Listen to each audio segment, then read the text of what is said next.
Welcome back to part 2 of the Moose Euro M3 brake upgrade. Last episode we showed you those MSport parts. Now it's time to install them, along with some other sneaky stuff Moose has up his sleeve, including some, what, 996 calipers or something weird like that? Yeah, some cool stuff, a little bits and pieces, a bit of custom action. All right, let's get on with it. Yeah.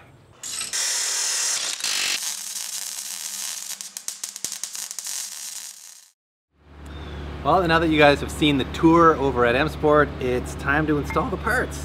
These are the front rotors, E36 M3 spec. That's correct. What diameter is that, Moose? Tell us now, tell us now. 328 millimeter. Wow, there you go.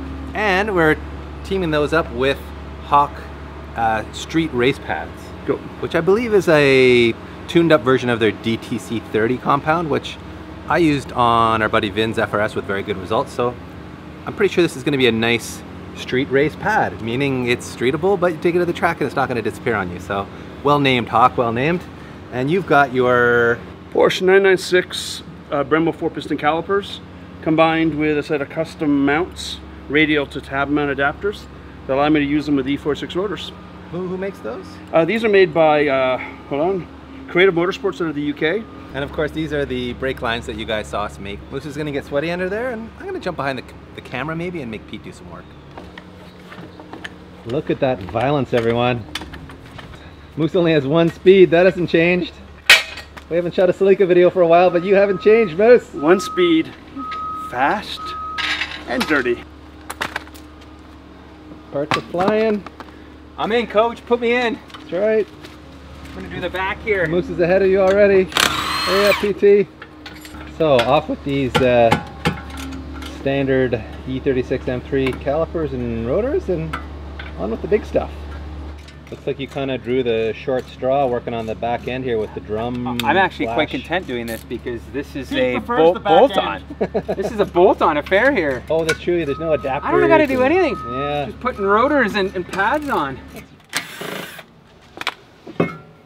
Ooh, look at that. This car comes apart nice and clean. I guess that's the beauty of a clean JDM chassis to work on, huh? No winters. Do these just literally go on like an OE rotor? Yep. Everything's designed to line up. So that is the adapter bracket, is that what we call it? Yeah, basically it adapts the radial mount Brembo caliper to a tab mount on the knuckle. Progress is being made back here. We're almost done. What are you talking about? No, you're just knocking it out like a boss. Just gotta put the brake pads in and we're done. Huh. Man, Moose's car goes together easier than most of our cars. Go figure, right?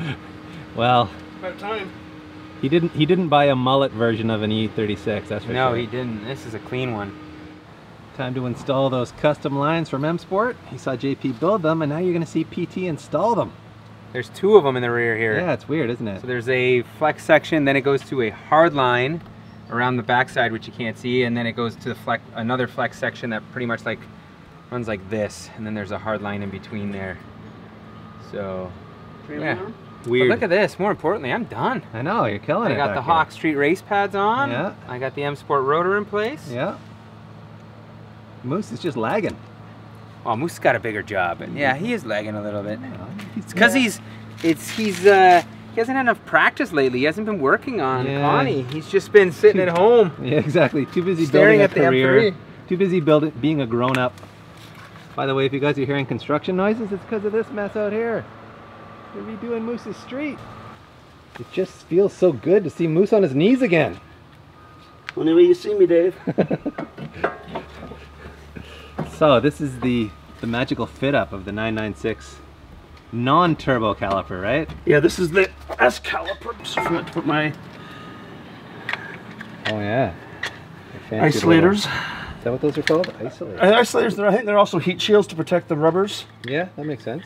If you notice here, that staggered piston sizes. Oh yeah. Right, so this helps the with the standard single piston, how you have the leading edge tends to cut harder. Yeah. It helps even out the pad pressures across the rotor.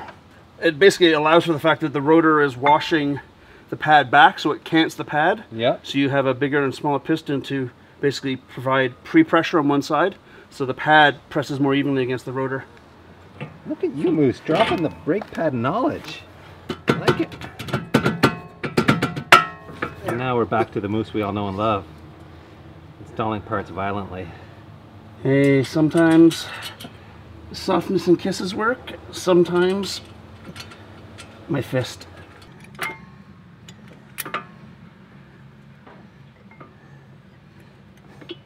Apparently it's worthwhile lubing your pin up. Makes her happier. Yeah. And then there's one little locking slip pin. Okay. And she's done. All right. That's a pad change. And that's a wrap on the front big brakes. Nice thing about this setup is it fits underneath 17-inch wheels like Moose's Hammond's here. You can see the custom brake line in there. It's ready to go. Moose is ready to bleed the brakes. What's going on back there, PT? I got problems. Big trouble? Too many brake lines. I just learned the hard way that well, if you take this side of the brake line off, you're not going to be able to remove this, or if you install this side, you're not going to be able to install this side because there's no way to turn it. Oh, I see. Does that make sense? Yeah. So you got to first install this side, which I haven't done done on the caliper. Then you turn it, then you install it on the hard line. So I'm just like bleeding brake fluid out here on the, well, almost a driveway. Yeah. But it's coming out in epic proportions here, so Moose is gonna really have to top this thing up. Good thing I've got these gloves on though. Those are some pretty sweet. What a mess. Murder spec gloves, aren't they? I know. Well, they're saving me right now. I'm not gonna lie. Look at this. So the big game you were talking earlier about, you know, being done before Moose and everything, how's that working I got the out? brakes done, but yeah, you know what? I did brakes and lines, so hey. I have two And- lines, Moose. Two lines here. And, hey, custom calipers, custom brackets. Hey. Winning. So Moose is hooking up his fancy reservoir here for the power bleeder, is that right? Yep. Oh, this is just a regular one, but yeah, it's instead of doing the pump thing. Lefty loosey. Yeah. Oh, there you go. Previous owner of the calipers had some Smurf blood in here. Yeah. ET blue. ET Super Blue, yeah. Blue, yeah. So I'm using a pressure bleeder just because it's simpler and it's easier to bleed multi-pin. And it can be a one-man job that way too, right? Yeah. That's the most care I've ever seen Moose put into anything. I know. Look at how gently it's pouring there. It's quite shocking, really. There's no spillage. Yeah. There's no swearing. There's no sweat flying. I'm not sure what I'm seeing here. And you're using a good race quality brake fluid too. I am. It's almost like you know what you're doing, Moose. Hard to believe. So it looks like the brakes clear literally by a matter of It is a tight millimeters, fit, yeah. except Moose has got wheel weights on here on the outside, so nope. Oh yeah, the wheel welts are rocking on there. So we're gonna have to space it. We're gonna have to take it out. Gonna need a little spacer on here, I think, huh? Yep. I think you're gonna need more than a little spacer. Moose comes prepared. Look at him. He's got everything here. 15 mil spacers ready to go. I was ready to rip those wheel weights off, and Moose was like, No, forget you. put these spacers on here. Let's put these spacers on here and let's see what happens. Because I did my research. You knew this might And be I an knew that issue? sometimes you need spacers to clear on a 17. Okay. So I just happened to pick up some Just depends on the- H&Rs, 10s, and 15s just in Okay. case. Look at that. Just clears. I'm gonna throw some 10 mil spacers in the back here so we keep our track widths similar. And we're gonna watch the construction crew come up the driveway here. Get out of here! Oh. Can't you see we're trying to work? I know, right? Jeez, the nerve. One more corner to bleed and then we're off to the racetrack, boys. Yeah. You worried about the tires modifying your fenders without spacers or what? We'll find out, won't we? You know? If it does, it does. She's a track whore. Just getting acquainted with Moose's steed here.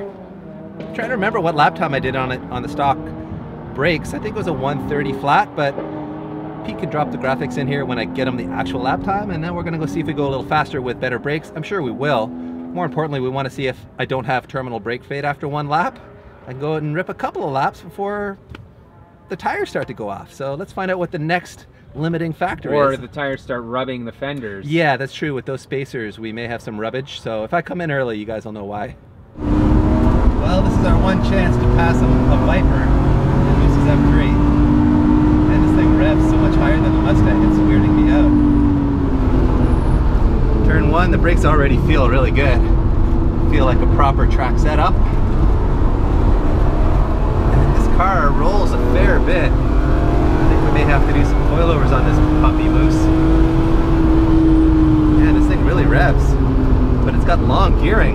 even need fourth gear on the back straight, I don't think.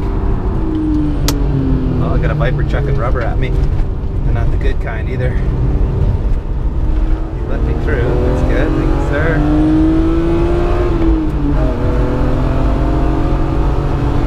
Little chicane here. Man, it's tricky to heel and toe in this thing. Pedals are all at weird heights. And I've been spoiled by race rubber. It's hanging on pretty good through there. Alright, let's get a time lap in here. She's got kind of the usual OEM understeer, but it's not bad.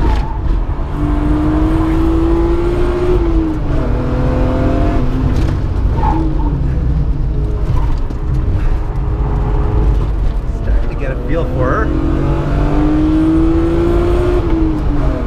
Really like the gearbox and the revs.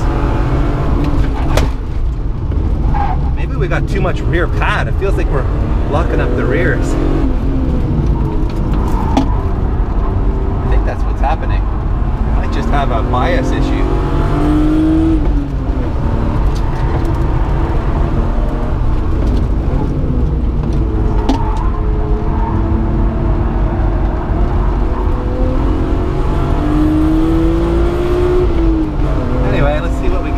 Time here.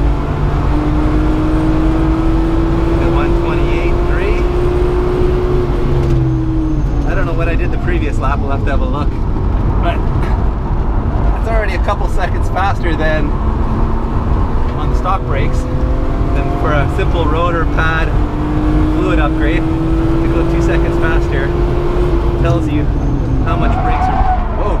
Yeah, how much brakes are really worth. But we definitely have a rear brake lock up issue when I really get on the pedal aggressively. That's something we're gonna have to look at. It could actually, the rear lockup, now that I think about it, could easily just be a pad deposition issue. So if you've never experienced this before, I'll give you a little rundown of what happens. But basically when you put new pads on a new rotor, the pad needs to lay down a layer of friction material on the rotor. And when they're brand new like these, it takes a little while to get a nice even deposition layer laid down. And just letting this guy by, he doesn't want to pass me. So when you first start laying down that layer, it's uneven and it can cause lockup issues like we're seeing. So I suspect that's what we've got. In fact, I'm very confident that's what we've got.